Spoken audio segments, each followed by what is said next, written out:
Shalom, salam damai sejahtera dalam kasih Tuhan. Dari Padepokan Diakonia Mitra Kinasih, saya Pendeta Lukas Eko Sukoco hadir seperti biasa. Renungan harian ini RHI saya ungkap untuk menjadikan sukacita kita di dalam membina relasi dengan Tuhan. Saudara, saat ini saya akan mengajak kita untuk merenungkan tentang kerinduan kepada Allah. Kerinduan kepada Allah. Saudara, ada banyak gambaran tentang orang hidup dalam kaitannya dengan Tuhan. Ada gambaran bahwa katanya hidup di dunia itu sementara, maka disebutlah mampir ngombe.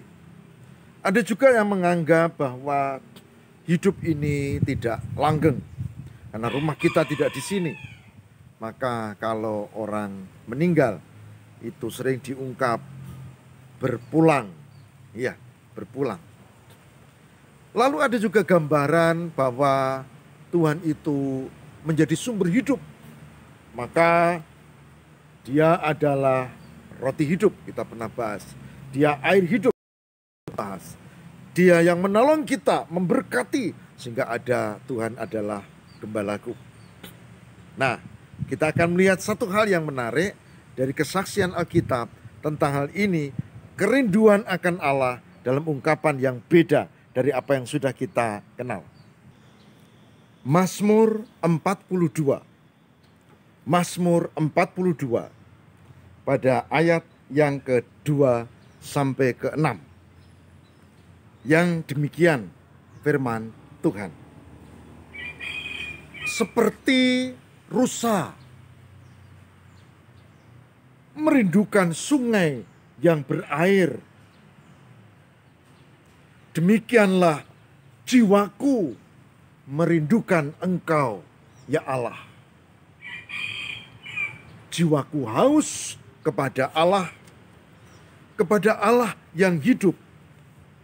Bilakah aku boleh datang melihat Allah? Air mataku menjadi makananku siang dan malam. Karena sepanjang hari orang berkata kepadaku, di mana Allahmu? Inilah yang hendak kuingat sementara jiwaku gundah gulana.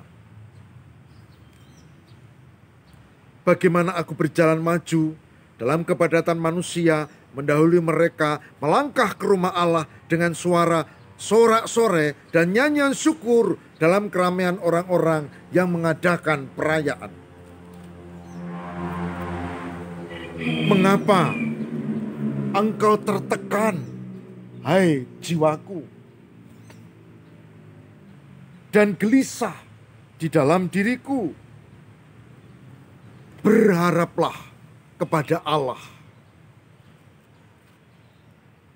Sebab aku akan bersyukur lagi kepadanya, penolongku dan Allahku. Demikian firman Tuhan dalam Mazmur 42 ayat 2 sampai dengan ayat yang ke-6.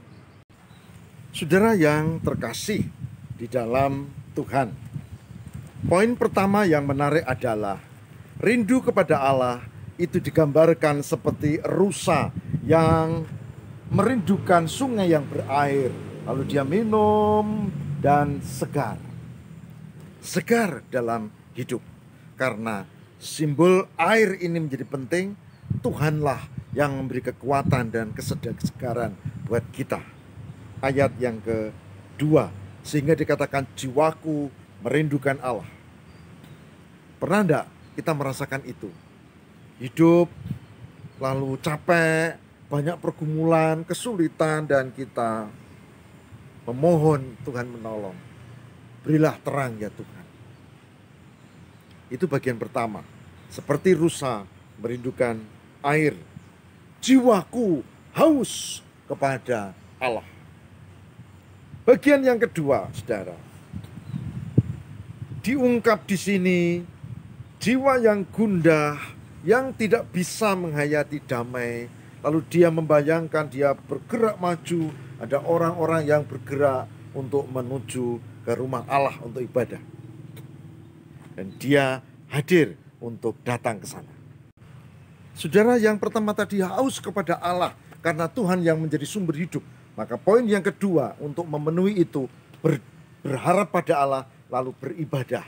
Sehingga dikatakan di ayat yang tadi kita baca, di ayat 5, Mazmur 42 ayat 5 diungkapkan, dia mendahului orang-orang, lalu perayaan yang terjadi itu ibadah lalu di bagian depan. Jadi rindu kepada Tuhan itu diwujudkan dalam ibadah kepada Tuhan. Orang yang tidak ibadah kepada Tuhan, orang yang tidak memiliki kerinduan. Orang yang memiliki kerinduan, meskipun tidak bisa kumpul seperti sekarang karena COVID-19, dia akan tetap memelihara kesehatan jiwanya beribadah, meski dengan radio atau online, di YouTube dan seterusnya. Ini poin kedua. Saya ulangi. Poin pertama, kerinduan kepada Tuhan itu esensi. Poin kedua, wujudnya adalah ibadah kepada Tuhan. Sedangkan yang ketiga, yang terakhir, hidup itu penuh dinamika. Kita tidak selalu enak-penak ya. Kadang-kadang kita sakit, kadang-kadang kita punya persoalan, kadang-kadang kita pusing dengan masalah yang berat, kadang-kadang soal ekonomi, kadang-kadang soal anak, kadang-kadang soal pasangan, kadang-kadang soal lingkungan kita, dan seterusnya, dan seterusnya, dan seterusnya. Tapi orang yang punya kerinduan pada Allah, orang yang beribadah kepada Tuhan, dia punya kesadaran diri. Sehingga dikatakan di sini menarik sekali pada ayat yang ke-6. Dikatakan, mengapa engkau tertekan, hai jiwaku, dan gelisah di dalam diriku? Berharaplah kepada Allah. Berharaplah kepada Allah. Kemudian disebut, aku akan bersyukur lagi kepadanya, penolongku dan Allahku. Saudara, poin ketiga adalah kesadaran tidak hanya merasa haus pada Tuhan dan ibadah, tapi setiap saat, apalagi ketika menghadapi kesulitan, dia lalu ingat dan Tuhanlah sumber kekuatan dan pertolongan. Orang yang meninggalkan Tuhan biasanya orang yang tidak memiliki haus akan Tuhan. Orang yang tidak memiliki haus akan Tuhan, dia tidak mungkin suka ibadah. Orang yang tidak memiliki haus akan Tuhan dan tidak suka ibadah, dia tidak meyakini, dan kalau ada kesulitan, dia tidak mau datang kepada Tuhan. Saudara dan saya termasuk yang mana?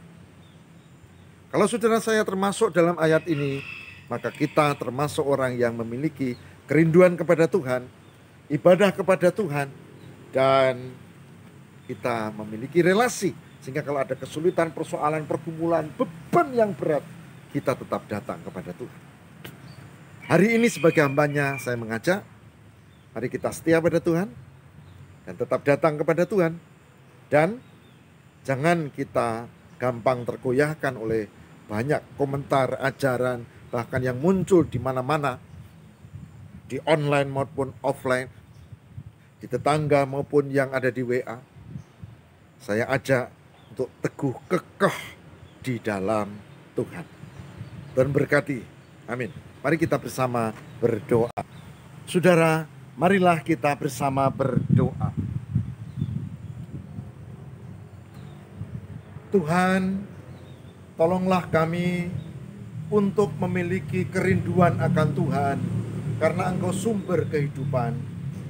Tolonglah kami meneruskan kerinduan itu dengan ibadah kepadamu ya Tuhan, dalam perilaku hidup, tapi juga kebersamaan dengan saudara seiman. Tolonglah kami ya Tuhan, supaya kami tetap bertaut kepadamu, apalagi jika menghadapi kesulitan, penderitaan, persoalan dan masalah, supaya kami tetap meyakini pertolongan Tuhan dan bukan yang lain. Kami meyakini ya Allah, karena Engkaulah sumber kekuatan kami. Kami mohon kabulkanlah doa kami. Di dalam nama Bapa dan Putra dan Roh Kudus. Haleluya. Amin.